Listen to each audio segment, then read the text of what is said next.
response, forward and back, not your collectives. So with this in mind, my collective goes up and down, right? So if you're having an issue where you're like, hey, my cyclic movement, my swash movement is orientation is right, but my collective goes down, and vice versa. You would switch that under the subtrim menu. Oh, sorry, no. You're gonna go to AFR under swash plate, and then you put you're gonna set your rolling pitch to negative or positive, whatever it is.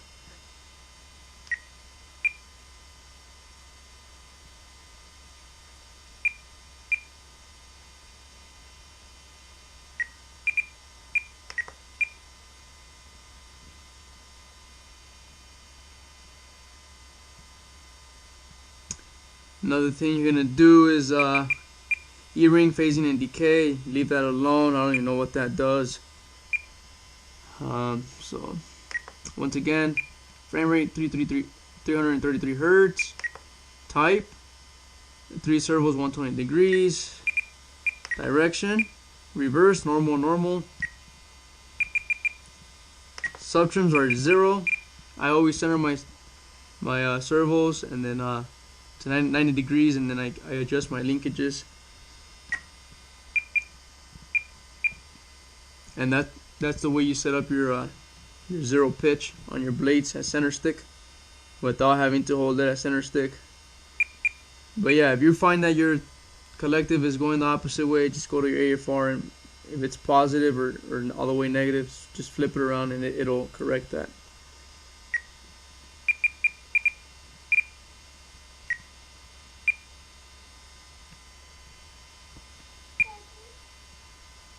One second, Alia. Then you're gonna go to tail rotor, go to output. You're gonna have depending on your servo type. I have 650 hertz. My direction is normal. Subtrim is negative 48. That's gonna vary on the length of your and your adjustment on your tail push rod, or your centering of your servo. So you kind of you're gonna have to set that up on your own. Now, the way I do my subtrim on my tail, yes, if you're flying, what do they call it? Not in heading mode, you're gonna want to give it some pitch to counteract your torque. But I have it centered because I always fly in heading mode. It doesn't matter. The reason I have it centered is because it gives you travel even both ways. So the gyros adjust evenly both ways. I found that sometimes it may bind, and you have to set like endpoints one way.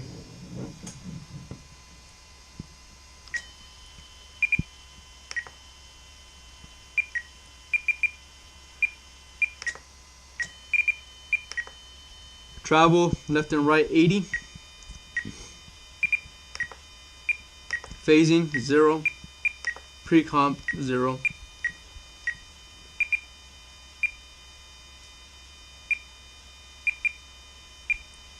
Throttle, failsafe.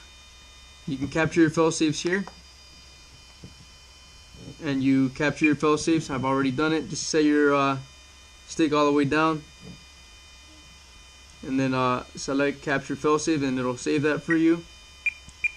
Hover 65%. What this is rollover. This is an important number to play with. So if you have your helicopter and you're taking off within a stability mode activated in whatever flight mode, which is in most cases is your normal flight mode 1, which is normal. When you're taking off, if this is the lower you set this, the sooner the helicopter is going to try to stabilize. Now the issue with that is if you do it too soon, it may tip over the helicopter. Under 65% throttle, stability mode is not activated. It's active, it won't let it tip over, but it's not correcting so much that it makes it tip over. 65 is a good number. I'm pretty sure some people have had the issue where they're taking off and it somehow just tips over with like a lot. It tips over immediately upon, spooling up. My throttle offset set to 0 on every curve.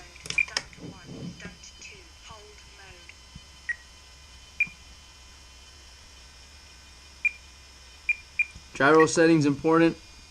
Your orientation gives you the a reference of your helicopter. My 6250's mounted up front, and if you see the pins in the back, my pins are right here in the back. So if you see the helicopter the right way, you have to mount it the right way.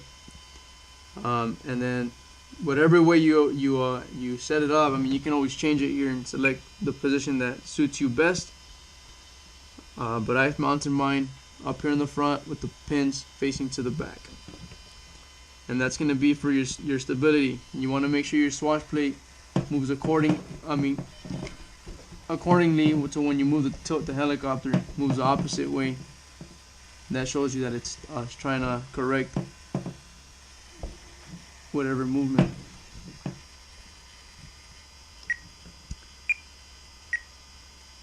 It also prompts you to calibrate the sensor. Mine's already calibrated. You must calibrate it or it will tilt on you. Flight mode channel under the setup. So here, this is how you go to this one. Same thing, setup. Flight mode channel is going to be auxiliary 2. Gain channel gear. Output channel 6 inhibit. Also make sure to update your fly barless unit. It flies so much better when you're flying version 5.06.50. Super easy to program. Update.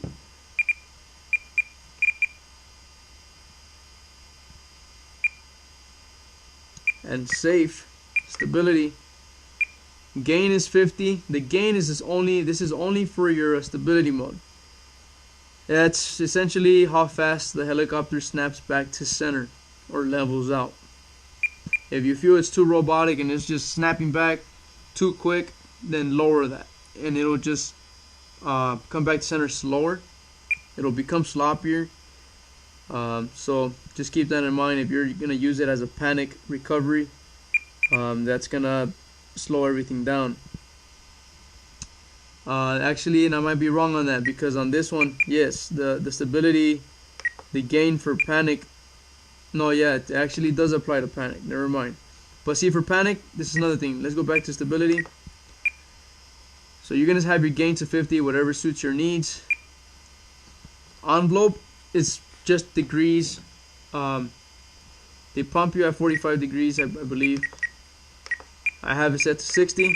It allows me to fly through strong winds, because it allows the helicopter to tilt forward more and they can just fight through those winds. At 45 it doesn't tilt too much and it goes slower and it doesn't really go through the winds too easy. In my hold switch I have stability activated, so when I crash it always crashes upright, of course, and normal mode I have it activated. Flight mode 1 is on. Stunt 2 is the only one that flies 3D, so that's off.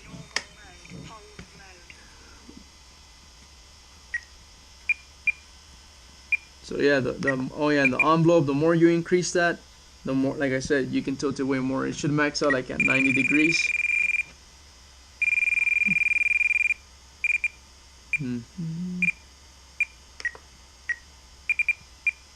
Panic. When you apply panic, if you want to fly that way, and you apply panic and you don't have any flight mode set up, stability set up activated on any of your flight modes, and you want to just fly with panic as you're safe, well, if you feel like in your panic sometimes you kind of want to just fly it or ride it out yourself and fly it while you're holding panic, this is going to allow you, this is the setting where you would go to allow it to tilt more also as well, and yaw. I'm sure most of you have noticed with the spektrum, stability or panic. When you apply panic, the helicopter is limited to how much it can tilt. It can hardly move. If you want it to move in panic, just increase all these numbers or match it to your stability envelope. Attitude trim. So you already calibrated your ESC on a level surface.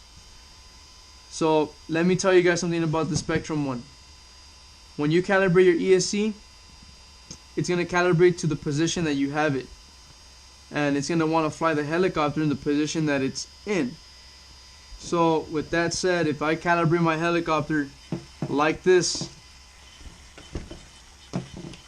at an angle this way, of course it only allows you to calibrate it at such steep degrees where it's too much, and it'll say, hey, you know, it's nowhere near level, and it just won't calibrate. But when you're within the calibrating margin, and it is calibrating, and I calibrate it, you kind of lift it on its side or forward or back, doesn't matter, whatever the orientation is, and I hold it there, the helicopter is going to fly in that specific attitude. It's going to fly in this position when you take off. So as you take off, before you even take off, it's going to be holding right there in the position you calibrated it. So all surfaces, you know, sometimes you don't have a bubble level, whatever. I've also found even though you use a bubble level, it's not level when in flight. Now, they give you the attitude trim. I have 0 attitude trims. I just don't like seeing adjustments made, because that way I know that if I need to do adjustments,